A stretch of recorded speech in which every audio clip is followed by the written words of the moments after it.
मनुष्य के जीवन में सबसे बड़ा प्रश्न हमेशा से यही रहा है कि हम खुश कैसे रहें। दुनिया बदलती रही, सभ्यताएं आईं और गईं, विज्ञान ने तरक्की की, तकनीक ने जीवन को आसान बनाया, लेकिन मनुष्य के मन में छिपी बेचैनी आज भी वैसी ही है।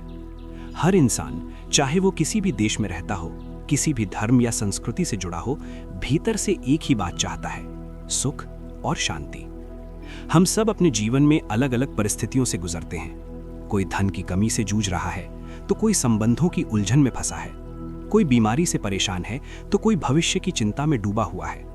लेकिन इन सब के बीच एक बात समान है, हम सभी दुख से बचना चाहते हैं और खुशी पाना चाहते हैं। ये इच्छा कोई सिखाई हुई बात नहीं है, बल्कि हमारी प्रकृति का हिस्सा है। आधुनिक समाज ने हमें ये विश्वास दिलाया है कि सुख बाहरी चीजों में छिपा है। अच्छा घर, बड़ा बैंक बैलेंस, सम्मान, पद, शक्ति और सुविधाएं, इन सब को पाने के बाद हम खुश हो जाएंगे, ऐसा हमें लगता है। लेकिन जब ये चीजें मिल भी जाती हैं, तब भी भीतर एक खालीपन बना रहता है। मन फिर किसी और चीज की तलाश में निकल पड़ता है। यही कारण है कि आज का मनुष्य पहले से ज्यादा साधनों के बावजूद ज्यादा बेचैन है। उसके पास जानकारी है, मनोरंजन है, आराम है, लेकिन संतोष नहीं है। ये सवाल उठता है कि क्या हमने सुख की परिभाषा ही गलत समझ ली है। सच्चाई ये है कि सुख केवल बाहरी परिस्थितियों से नहीं आता। अगर ऐसा होता तो सबसे अमीर और शक्तिशाली लोग सबसे अधिक खुश होते। लेकिन वास्तविकता इसके विपरीत है। कई बार जिनके पास कम है, वे अधिक शांत और संतुष्ट दिखाई देते हैं। इसका कारण यह है कि असली सुख मन की अवस्था से जुड़ा है, न कि केवल बाहरी हालात से। मन अगर अशांत है तो सारी सुविधाएं भी बोझ लगने लगती हैं, और मन अगर शांत है तो कठिन परिस्थितियों में भी व्यक्ति संतुलन बनाए रख सकता है। मनुष्य अक्सर दुख और पीड़ा को एक ही समझ लेता है, लेकिन दोनों में अंतर है। पीड़ा जीवन का स्वाभाविक हिस्सा है, जैसे बीमारी, बुढ़ापा, दुर्घटना या शारीरिक कष्ट। लेकिन दुख एक मानसिक अवस्था है। दुख तब पैदा होता है जब हम परिस्थितियों का विरोध करते हैं, उनसे लड़ते हैं या उन्हें स्वीकार नहीं कर पाते। दो लोग एक जैसी परिस्थिति में हो सकते हैं, लेकिन एक शांत रहता है और दूसरा टूट जाता है। फर्क परिस्थिति में नहीं, बल्कि सोच में होता है। यही सोच हमारे नैतिक दृष्टिकोण से बनती है। नैतिकता को अक्सर हम नियमों और पाबंदियों के रूप में देखते हैं, क्या करना चाहिए और क्या नहीं। लेकिन वास्तव में नैतिकता जीवन को सरल और सुखी बनाने का विज्ञान है। ये हमें सिखाती है कि कैसे अपने विचारों, भावनाओं और कर्मों को इस तरह संवारा जाए कि हमारा मन शांत रहे और दूसरों के साथ हमारे संबंध मधुर बने रहें। जब हम अपने लाभ के बारे में सोचते हैं तो अक्सर उसे स्वार्थ मान लेते हैं, लेकिन हर प्रकार का स्वार्थ गलत नहीं होता। एक बुद्धिमान स्वार्थ भी होता है, ऐसा स्वार्थ जिसमें हम समझते हैं कि दूसरों के हित में काम करने से अंततः हमारा ही हित होता है। जब हम क्रोध, ईर्ष्या, घृणा और अहंकार से भरे होते हैं तो सबसे पहले हम खुद ही परेशान होते हैं। इन भावनाओं का असर हमारे शरीर, हमारे मन और हमारे संबंधों पर पड़ता है। इसके विपरीत जब हम करुणा, धैर्य और समझदारी से काम लेते हैं तो हमारा मन हल्का और शांत रहता है। आधुनिक जीवन की सबसे बड़ी चुनौती यही है कि हम तेजी से बदलती दुनिया में अपने भीतर संतुलन कैसे बनाए रखें। सूचना का बोझ, प्रतिस्पर्धा, अपेक्षाएं और असुरक्षा, ये सब हमारे मन को थका देते हैं। ऐसे में नैतिकता कोई पुरानी या अप्रासंगिक चीज नहीं है, बल्कि पहले से कहीं अधिक जरूरी हो गई है। नैतिकता का मतलब ये नहीं कि हम हमेशा दूसरों के लिए खुद को भूल जाएं। इसका अर्थ ये है कि हम अपने और दूसरों के बीच सही संतुलन बनाएं। जब हम अपने और दूसरों के विचारों और कर्मों के दीर्घकालिक प्रभाव को समझने लगते हैं, तब हम स्वाभाविक रूप से अधिक जिम्मेदार और शांत बनते हैं। सुख कोई ऐसी वस्तु नहीं है जिसे बाजार से खरीदा जा सके। ये धीरे धीरे विकसित होती है, हमारी सोच, हमारे व्यवहार और हमारे संबंधों के माध्यम से। जब हमारा मन दूसरों के दुख को समझने लगता है, तब हमारे अपने दुख भी हल्के हो जाते हैं। यहीं से नैतिक जीवन की यात्रा शुरू होती है, खुद को बदलने से, अपनी सोच को देखने से और ये समझने से कि सच्चा सुख भीतर से पैदा होता है, बाहर से नहीं। जब हम अपने भीतर झांक कर देखते हैं तो ये साफ दिखाई देता है कि हमारे अधिकतर दुख बाहरी घटनाओं से नहीं, बल्कि उन घटनाओं पर हमारी प्रतिक्रिया से पैदा होते हैं। कोई बात हमारे मन के अनुसार नहीं होती और हम बेचैन हो जाते हैं। कोई व्यक्ति हमारी उम्मीदों पर खरा नहीं उतरता और हमें ठेस पहुंचती है। धीरे धीरे यही ठेस क्रोध, निराशा और कड़वाहट में बदल जाती है। मनुष्य अक्सर यह सोचता है कि अगर परिस्थितियां बदल जाएं तो वो खुश हो जाएगा, लेकिन परिस्थितियां लगातार बदलती रहती हैं। कभी सफलता मिलती है तो कभी असफलता, कभी संबंध मधुर होते हैं तो कभी तनावपूर्ण। अगर हमारा सुख केवल परिस्थितियों पर निर्भर होगा तो हमारा मन कभी स्थिर नहीं रह पाएगा। यही कारण है कि जीवन में स्थायी शांति पाने के लिए मन की दिशा को समझना आवश्यक है। मन स्वभाव से ही चंचल होता है। ये बार बार बीते हुए कल में जाता है या आने वाले कल की चिंता करता है। वर्तमान क्षण में ठहरना इसे कठिन लगता है, लेकिन वास्तविक जीवन तो इसी क्षण में घटा होता है। जब हम अतीत की गलतियों को बार बार दोहराते हैं तो पछतावे में फंस जाते हैं, और जब भविष्य की कल्पनाओं में जीते हैं तो चिंता हमें घेर लेती है। इन दोनों स्थितियों में हम अपने वर्तमान सुख को खो देते हैं। नैतिक दृष्टिकोण हमें यही सिखाता है कि हम वर्तमान में सजग रहें और अपनी प्रतिक्रियाओं को समझदारी से चुनें। हम अक्सर दूसरों को दोष देकर अपने मन को हल्का करना चाहते हैं। हमें लगता है कि अगर सामने वाला बदल जाए तो समस्या हल हो जाएगी, लेकिन ये तरीका हमें कभी स्थायी शांति नहीं देता। सच्चा परिवर्तन हमेशा भीतर से शुरू होता है।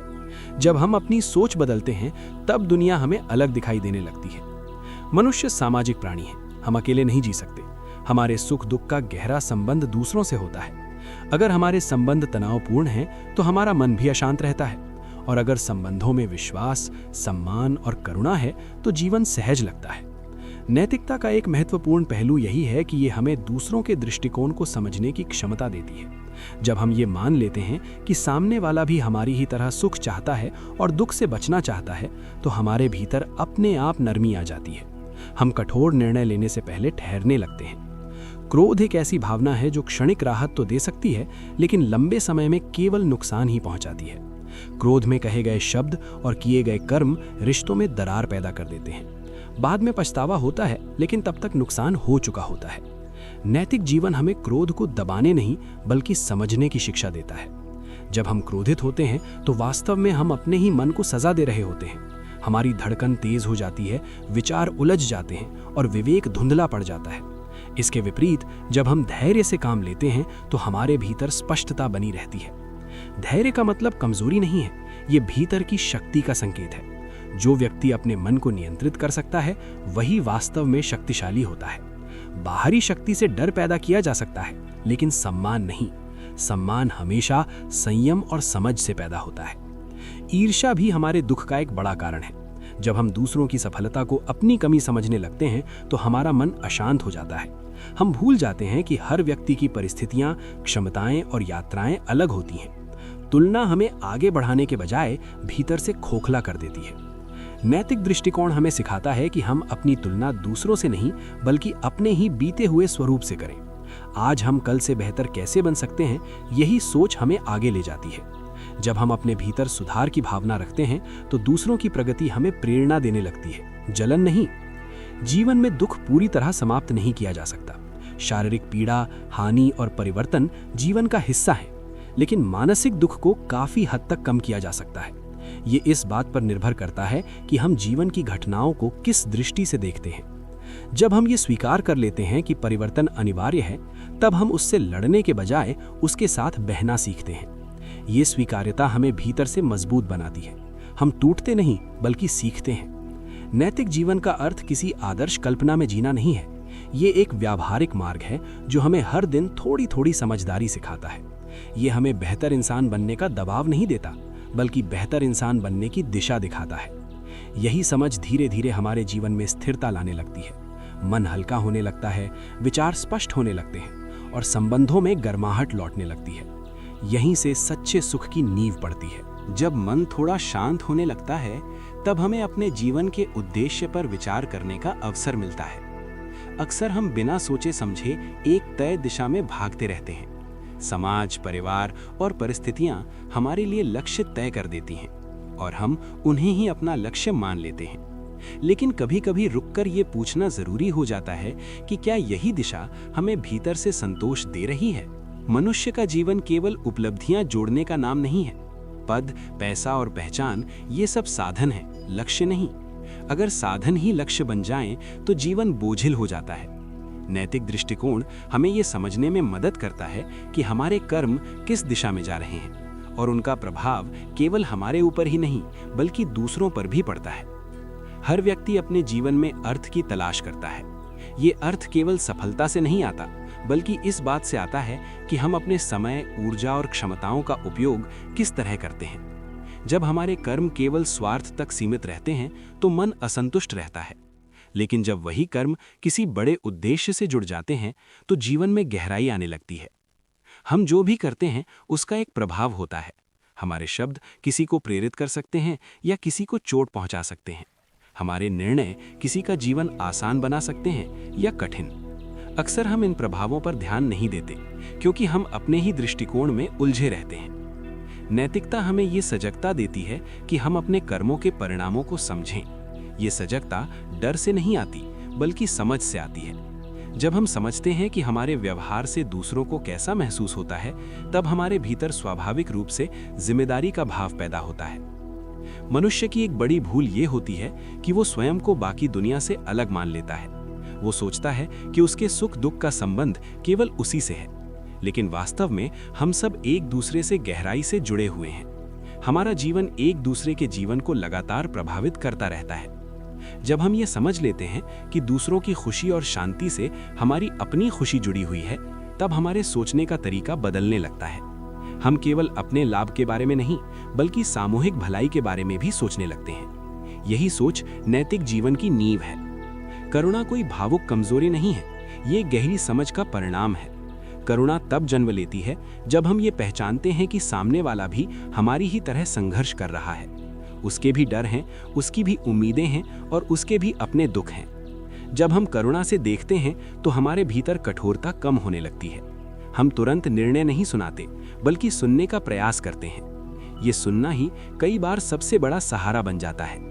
हर समस्या का समाधान शब्दों में नहीं होता, कई बार केवल समझ ही पर्याप्त होती है। जीवन में ऐसे क्षण आते हैं जब हमें लगता है कि सब कुछ हमारे नियंत्रण से बाहर है। योजनाएं विफल हो जाती हैं, प्रयासों के परिणाम नहीं मिलते और हम हताश हो जाते हैं। ऐसे समय में नैतिक दृष्टिकोण हमें ये याद दिलाता है कि हमारा अधिकार केवल हमारे कर्मों पर है, परिणामों पर नहीं। जब हम परिणामों से अत्यधिक जुड़ जाते हैं तब हर असफलता हमें तोड़ देती है, लेकिन जब हम कर्म पर ध्यान केंद्रित करते हैं तो असफलता भी सीख बन जाती है। ये दृष्टिकोण हमें भीतर से स्थिर बनाता है। मन की स्थिरता कोई एक दिन में मिलने वाली चीज नहीं है, ये धीरे धीरे विकसित होती है। हर बार जब हम क्रोध की जगह समझ चुनते हैं, हर बार जब हम स्वार्थ की जगह सहयोग चुनते हैं, तब हम इस दिशा में एक कदम आगे बढ़ते हैं। नैतिक जीवन का अभ्यास छोटे छोटे निर्णयों में होता है। हम कैसे बोलते हैं, कैसे सुनते हैं, कैसे प्रतिक्रिया देते हैं, यही सब हमारे चरित्र का निर्माण करते हैं। बड़े आदर्श तभी सार्थक होते हैं जब वे दैनिक जीवन में दिखाई दें। जब हम अपने भीतर इस तरह का संतुलन विकसित करने लगते हैं, तब बाहरी परिस्थितियां हमें उतना विचलित नहीं कर पाती। सुख आता है तो हम अहंकार में नहीं बहते, दुख आता है तो हम पूरी तरह टूटते नहीं। धीरे धीरे हमें ये अनुभव होने लगता है कि सच्चा सुख किसी एक उपलब्धि या परिस्थिति में नहीं छिपा है, ये उस मनस्थिति में छिपा है जहां हम स्वयं के साथ और दूसरों के साथ ईमानदार और करुणामय होते हैं। यही समझ हमें आगे के मार्ग के लिए तैयार करती है, जहां संयम, विवेक और करुणा जीवन के आधार बनते हैं। जैसे जैसे मनुष्य अपने जीवन के अनुभवों से सीखता है, वैसे वैसे उसे ये एहसास होने लगता है कि केवल सही और गलत का ज्ञान होना ही पर्याप्त नहीं है। असली चुनौती उस ज्ञान को व्यवहार में उतारने की होती है। हम सब जानते हैं कि क्रोध नुकसानदायक है, ईमानदारी आवश्यक है और करुणा श्रेष्ठ है, लेकिन फिर भी कठिन परिस्थितियों में हम अक्सर इन्हीं मूल्यों को भूल जाते हैं। यहीं पर संयम का महत्व सामने आता है। संयम का अर्थ स्वयं को दबाना नहीं है, बल्कि अपनी प्रतिक्रियाओं को समझदारी से नियंत्रित करना है। जब कोई हमें अपमानित करता है या हमारी अपेक्षाओं के विरुद्ध व्यवहार करता है, तब हमारी पहली प्रतिक्रिया अक्सर तीव्र होती है। लेकिन यदि हम कुछ क्षण रुक जाएं, तो वही क्षण हमें गलत कदम उठाने से बचा सकता है। संयम हमें समय देता है, सोचने का, समझने का और सही निर्णय लेने का। बिना संयम के हम आवेग में जीते हैं और आवेग में लिए गए निर्णय अक्सर पछतावे का कारण बनते हैं। संयम के साथ लिया गया निर्णय भले ही तत्काल संतोष न दे, लेकिन दीर्घकाल में शांति प्रदान करता है। आज की तेज रफ्तार दुनिया में संयम को कमजोरी समझा जाता है। लोग सोचते हैं कि जो तुरंत प्रतिक्रिया देता है वही शक्तिशाली है, लेकिन वास्तविक शक्ति उस व्यक्ति में होती है जो अपनी भावनाओं का स्वामी होता है, जो स्वयं पर नियंत्रण रख सकता है वही परिस्थितियों पर भी प्रभाव डाल सकता है। संयम केवल क्रोध तक सीमित नहीं है, ये हमारी इच्छाओं, लालसाओं और अपेक्षाओं से भी जुड़ा हुआ है। जब हमारी इच्छाएं अनियंत्रित हो जाती हैं तो वे हमें बेचैन बना देती हैं। हम एक चीज हासिल करते हैं और तुरंत दूसरी की चाह करने लगते हैं। ये अंतहीन दौड़ हमें थका देती है। नैतिक दृष्टिकोण हमें ये सिखाता है कि इच्छाओं को समझना जरूरी है, उन्हें पूरी तरह नकारना नहीं। इच्छाएं जीवन को गति देती हैं, लेकिन जब वही इच्छाएं हमारे जीवन पर हावी हो जाती हैं तब वे दुख का कारण बनती हैं। संतुलन ही यहाँ कुंजी है। संयम का अभ्यास हमें भीतर से मजबूत बनाता है। ये हमें कठिन परिस्थितियों में भी स्थिर रहने की क्षमता देता है। जब हम अपने मन को प्रशिक्षित करते हैं कि वो हर उकसावे पर प्रतिक्रिया ना दे, तब हमारा आत्मविश्वास गहरा होता है। एक और महत्वपूर्ण नैतिक गुण है क्षमा। क्षमा को अक्सर गलत समझा जाता है। लोग सोचते हैं कि क्षमा करना सामने वाले को सही ठहराना है, लेकिन वास्तव में क्षमा करना स्वयं को बोझ से मुक्त करना है। जब हम किसी के प्रति द्वेष पालते हैं तो सबसे अधिक नुकसान हमें ही होता है। द्वेष और कड़वाहट मन में जगह बना लेते हैं और धीरे धीरे हमारी शांति छीन लेते हैं। क्षमा उस जहर को बाहर निकालने का तरीका है। इसका मतलब ये नहीं कि हम गलत को स्वीकार कर लें, बल्कि इसका अर्थ ये है कि हम उस गलत को अपने मन पर शासन न करने दें।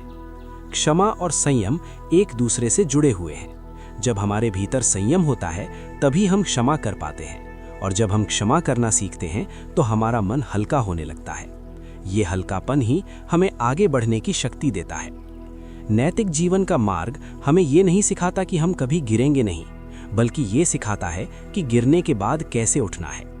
हर इंसान गलतियां करता है, फर्क केवल इतना है कि कोई उनसे सीखता है और कोई उन्हीं में उलझा रह जाता है। जब हम अपनी गलतियों को स्वीकार करने का साहस रखते हैं तब हमारे भीतर विनम्रता आती है।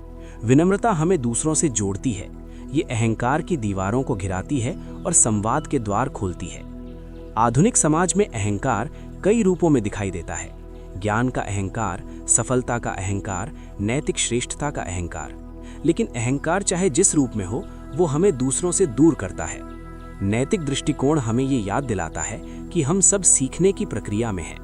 जब हम ये स्वीकार कर लेते हैं कि हम पूर्ण नहीं हैं, तब हम दूसरों की अपूर्णताओं को भी सहजता से स्वीकार करने लगते हैं। यही स्वीकार्यता हमारे संबंधों को गहराई देती है और जीवन को सरल बनाती है। धीरे धीरे हमें ये अनुभव होने लगता है कि संयम, क्षमा और विनम्रता कोई बोझ नहीं है, बल्कि वे ऐसे साधन हैं जो हमें मानसिक स्वतंत्रता प्रदान करते हैं। इनके अभ्यास से मन शांत होता है और जीवन अधिक अर्थपूर्ण लगने लगता है। यहीं से नैतिक जीवन का अगला चरण शुरू होता है, जहां करुणा केवल भावना नहीं बल्कि सक्रिय व्यवहार बन जाती है। जब करुणा केवल विचार न रहकर व्यवहार का रूप ले लेती है, तब मनुष्य का दृष्टिकोण पूरी तरह बदलने लगता है। करुणा का अर्थ केवल दूसरों के लिए अच्छा महसूस करना नहीं है, बल्कि उनके सुख और दुख को समझकर अपने कर्मों में उसे शामिल करना है। ये एक ऐसी अवस्था है जहां हम स्वयं को दूसरों से अलग नहीं बल्कि उनसे जुड़ा हुआ महसूस करते हैं। अक्सर हम सोचते हैं कि करुणा का मतलब त्याग या बलिदान है, लेकिन वास्तव में करुणा सबसे व्यावहारिक गुणों में से एक है। जब हमारे भीतर करुणा होती है तो हमारे संबंध सहज हो जाते हैं, संवाद सरल हो जाता है और संघर्ष अपने आप कम होने लगते हैं। ये न केवल दूसरों के लिए बल्कि हमारे अपने मानसिक स्वास्थ्य के लिए भी लाभकारी होती है। जब हम करुणा से कार्य करते हैं तो हमारे भीतर भय कम होने लगता है। भय अक्सर इस सोच से पैदा होता है कि दुनिया हमारे खिलाफ है या लोग हमें नुकसान पहुंचा देंगे। करुणा हमें यह अनुभव कराती है कि अधिकतर लोग भी हमारी ही तरह संघर्ष कर रहे हैं। ये समझ हमें भीतर से सुरक्षित महसूस कराती है। करुणा का सबसे बड़ा प्रभाव हमारे क्रोध पर पड़ता है। जहां करुणा होती है वहां क्रोध टिक नहीं पाता। जब हम किसी व्यक्ति के व्यवहार के पीछे उसके दुख या असुरक्षा को देख पाते हैं, तब हमारे भीतर प्रतिक्रिया की तीव्रता कम हो जाती है। हम तुरंत शत्रु नहीं बनाते, बल्कि स्थिति को समझने का प्रयास करते हैं। ये समझ हमारे निर्णयों को अधिक संतुलित बनाती है। हम कठोर दंड देने के बजाय सुधार के अवसर तलाशने लगते हैं। इसका अर्थ ये नहीं कि हम अनुशासन छोड़ देते हैं, बल्कि हम अनुशासन को मानवीय दृष्टि से देखने लगते हैं। करुणा केवल व्यक्तिगत स्तर तक सीमित नहीं है, इसका सामाजिक और वैश्विक आयाम भी है। जब समाज में लोग एक दूसरे के प्रति संवेदनशील होते हैं, तब हिंसा, भेदभाव और शोषण की प्रवृत्तियां कमजोर पड़ने लगती हैं। नैतिकता यहीं पर व्यक्तिगत जीवन से निकलकर सामाजिक जिम्मेदारी बन जाती है। आधुनिक दुनिया में अनेक समस्याएं, युद्ध, गरीबी, पर्यावरण संकट इसलिए गंभीर हो गई हैं क्योंकि निर्णय लेते समय करुणा को पीछे छोड़ दिया गया है। जब लाभ और शक्ति ही प्राथमिकता बन जाते हैं, तब मानवीय मूल्यों को नुकसान पहुंचता है। करुणा हमें ये याद दिलाती है कि हर निर्णय का मानवीय प्रभाव भी होता है। नैतिक दृष्टिकोण हमें वैश्विक जिम्मेदारी का बोध कराता है। ये समझ पैदा करता है कि हमारी जीवन शैली, हमारे उपभोग के तरीके और हमारे निर्णय केवल हमें ही नहीं बल्कि पूरी दुनिया को प्रभावित करते हैं। जब हम इस जुड़ाव को महसूस करते हैं, तब हमारा व्यवहार स्वाभाविक रूप से अधिक जिम्मेदार बनता है। करुणा का अभ्यास छोटे छोटे कार्यों से शुरू होता है। हम कैसे बोलते हैं, कैसे सुनते हैं, कैसे प्रतिक्रिया देते हैं, यही सब करुणा के दैनिक रूप हैं। किसी की बात ध्यान से सुन लेना, किसी की पीड़ा को हल्के में न लेना या किसी को सम्मान देना, ये सभी करुणा के सरल लेकिन शक्तिशाली रूप हैं। जब हम करुणा को अपने जीवन का आधार बनाते हैं, तब हमारा मन अधिक खुला और लचीला हो जाता है। हम हर असहमति को संघर्ष नहीं मानते बल्कि संवाद का अवसर समझते हैं। ये दृष्टिकोण हमें कठोरता से बचाता है और भीतर से शांत रखता है। धीरे धीरे हमें ये अनुभव होने लगता है कि करुणा से जीना कोई आदर्शवादी कल्पना नहीं है, ये एक यथार्थवादी और टिकाऊ जीवन पद्धति है। इससे न केवल हमारे संबंध सुधरते हैं बल्कि हमारा स्वयं से संबंध भी गहरा होता है। जब हम स्वयं के प्रति भी करुणामय होते हैं, अपनी गलतियों को स्वीकार करते हैं, अपने संघर्षों को समझते हैं, तब हम दूसरों के प्रति भी अधिक सहानुभूतिपूर्ण बन पाते हैं। आत्मकरुणा हमें आत्म आलोचना के कठोर चक्र से बाहर निकालती है। यही संतुलन, स्वयं के प्रति और दूसरों के प्रति करुणा, हमें आंतरिक शांति की ओर ले जाता है। ये शांति बाहरी परिस्थितियों पर निर्भर नहीं होती बल्कि हमारे भीतर विकसित होती है। यहीं से नैतिक जीवन का विस्तार होता है, जहां करुणा व्यक्तिगत गुण से आगे बढ़कर सामाजिक और वैश्विक चेतना का रूप ले लेती है। जैसे जैसे करुणा का दायरा बढ़ता है, वैसे वैसे हमें ये समझ आने लगता है कि नैतिकता केवल व्यक्तिगत गुण नहीं बल्कि सामूहिक जीवन की नींव है। समाज में जो कुछ भी घटित होता है, वो व्यक्तियों के विचारों और कर्मों का ही प्रतिबिंब होता है। अगर व्यक्ति स्तर पर नैतिकता कमजोर होती है, तो उसका प्रभाव पूरे समाज में दिखाई देने लगता है। अक्सर लोग ये सोचते हैं कि एक अकेला व्यक्ति क्या बदल सकता है, लेकिन इतिहास गवाह है कि बड़े परिवर्तन हमेशा छोटे छोटे नैतिक निर्णयों से ही शुरू हुए हैं। जब कोई व्यक्ति अपने जीवन में सत्य, ईमानदारी और करुणा को महत्व देता है, तो उसका प्रभाव अनजाने में दूसरों तक पहुंचता है। समाज में विश्वास नैतिकता का सबसे महत्वपूर्ण स्तंभ है। जब लोगों के बीच विश्वास होता है, तब सहयोग संभव होता है, और जहां सहयोग होता है, वहां विकास टिकाऊ बनता है। इसके विपरीत, जब समाज में अविश्वास फैलता है, तो डर, शोषण और टकराव बढ़ने लगते हैं। आधुनिक जीवन में नैतिक संकट अक्सर दिखाई देता है। प्रतिस्पर्धा के दबाव में लोग साधनों की शुद्धता को भूल जाते हैं। सफलता को ही सब कुछ मान लिया जाता है और ये नहीं देखा जाता कि उस सफलता की कीमत क्या है। लेकिन ऐसी सफलता भीतर से खोखला कर देती है। नैतिक दृष्टिकोण हमें ये याद दिलाता है कि साधन और लक्ष्य दोनों महत्वपूर्ण हैं। अगर लक्ष्य पाने के लिए साधन गलत हैं, तो वो लक्ष्य अंततः दुख का कारण बनता है। इसके विपरीत, जब साधन शुद्ध होते हैं, तो भले ही सफलता तुरंत न मिले, मन में संतोष बना रहता है। सामाजिक जीवन में नैतिकता का अर्थ है जिम्मेदारी। हमारी जिम्मेदारी केवल अपने परिवार या समुदाय तक सीमित नहीं है। आज की जुड़ी हुई दुनिया में हमारी जिम्मेदारी वैश्विक स्तर तक फैल चुकी है। पर्यावरण, संसाधन और आने वाली पीढ़ियां, ये सब हमारे निर्णयों से प्रभावित होती हैं। जब हम अपने उपभोग पर विचार करते हैं, तब नैतिकता एक व्यावहारिक रूप ले लेती है। हमें ये सोचने की आवश्यकता होती है कि हमारी सुविधा किसी और की कठिनाई तो नहीं बन रही। ये सोच हमें संतुलित और संवेदनशील बनाती है। नैतिक जीवन का एक और महत्वपूर्ण पहलू है विवेक। विवेक वो क्षमता है जो हमें सही और गलत के बीच अंतर करने में मदद करती है। नियम और सिद्धांत मार्गदर्शन दे सकते हैं, लेकिन हर परिस्थिति अलग होती है। विवेक हमें उस परिस्थिति के अनुसार निर्णय लेने की क्षमता देता है। जब हम विवेक से निर्णय लेते हैं, तब हम केवल भावनाओं में बहकर काम नहीं करते। हम स्थिति के सभी पहलुओं पर विचार करते हैं, अपने हित, दूसरों के हित और दीर्घकालिक परिणाम। यही संतुलित निर्णय की पहचान है। अक्सर लोग नैतिकता को कठोर नियमों से जोड़ देते हैं, लेकिन वास्तव में नैतिकता लचीलापन सिखाती है। ये हमें सिखाती है कि हर स्थिति में मानवता को प्राथमिकता दी जाए।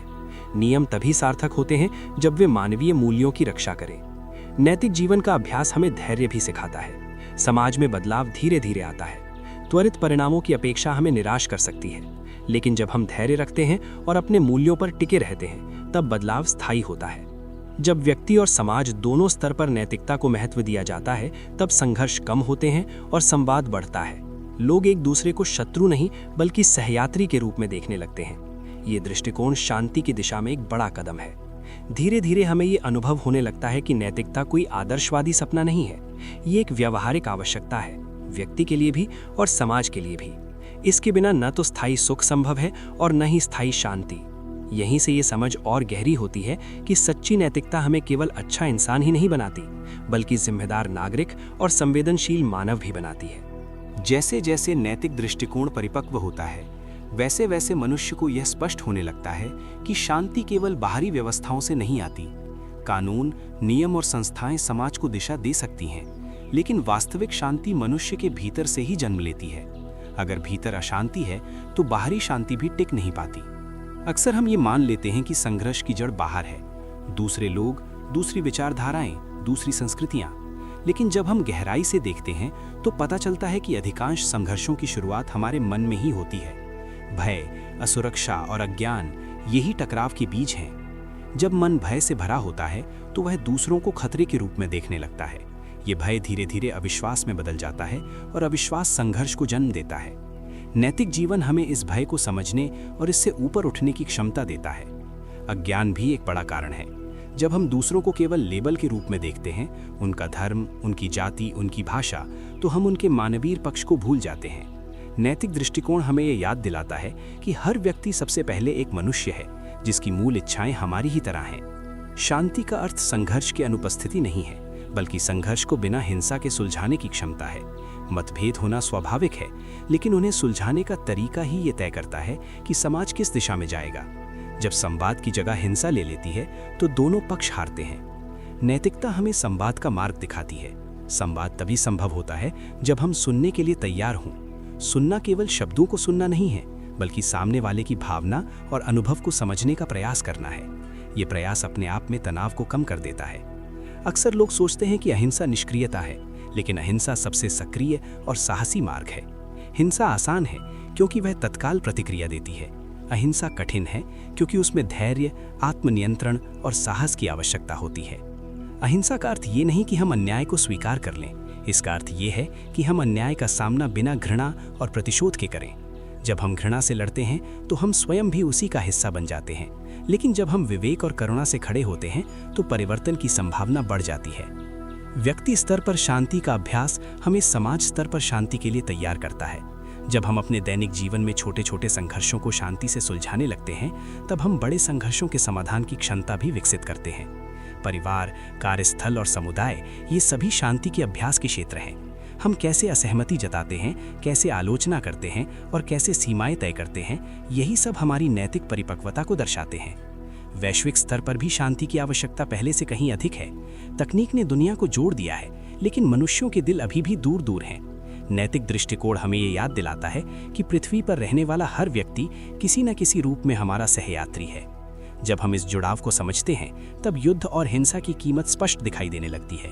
हिंसा केवल शारीरिक नुकसान नहीं पहुंचाती, बल्कि पीढ़ियों तक चलने वाला मानसिक घाव छोड़ जाती है। शांति का मार्ग ही एकमात्र ऐसा मार्ग है जो भविष्य को सुरक्षित कर सकता है।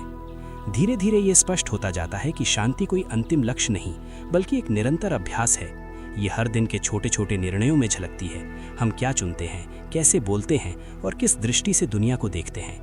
यहीं से नैतिक यात्रा अपने अंतिम चरण की ओर बढ़ती है, जहां व्यक्ति, समाज और विश्व के बीच की सीमाएं धुंधली होने लगती हैं और एक साझा मानवीय जिम्मेदारी का बोध जन्म लेता है। जब हम इस पूरी यात्रा को एक साथ देखते हैं तो ये स्पष्ट हो जाता है कि नैतिक जीवन कोई अलग रास्ता नहीं है, बल्कि जीवन को समझने का गहरा तरीका है।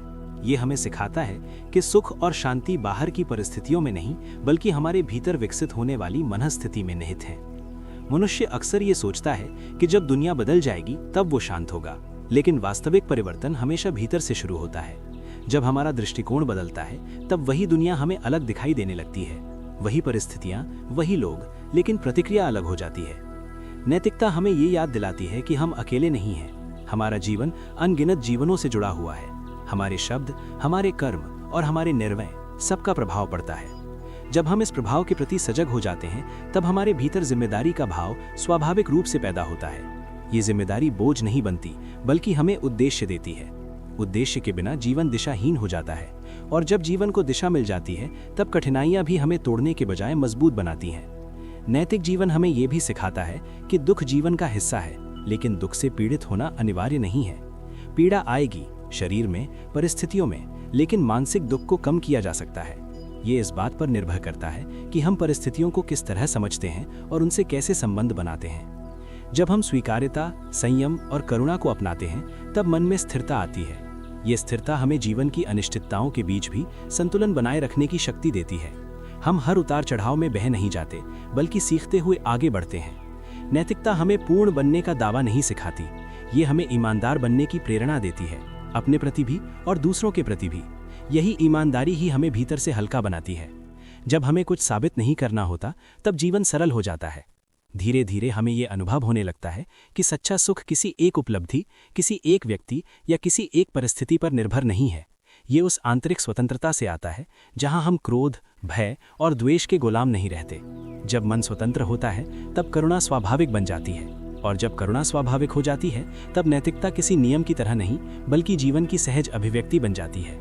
यही वो अवस्था है जहां व्यक्ति केवल अपने लिए नहीं जीता बल्कि दूसरों के साथ, दूसरों के लिए और दूसरों के माध्यम से जीने लगता है। ये कोई आदर्श कल्पना नहीं बल्कि एक व्यावहारिक और संभव जीवन पद्धति है। अगर इस यात्रा से एक ही बात याद रखनी हो तो वो ये है, सुख कोई ऐसी चीज नहीं है जिसे खोजा जाए। सुख वो है जिसे भीतर विकसित किया जाए, और जब भीतर शांति आती है तो वही शांति हमारे शब्दों में, हमारे कर्मों में और हमारे संसार में फैलने लगती है। अगर आपको ये ऑडियो बुक पसंद आई हो तो इसे लाइक करें, अपने दोस्तों और परिवार के साथ शेयर करें और ऐसी ही गहरी और जीवन बदलने वाली कहानियों के लिए चैनल को सब्सक्राइब जरूर करें। आपकी राय हमारे लिए बहुत मायने रखती है। कमेंट में बताइए कि इस यात्रा का कौन सा विचार आपके दिल को सबसे ज्यादा छू गया। धन्यवाद सुनने के लिए और अपने भीतर की शांति से जुड़ने के लिए।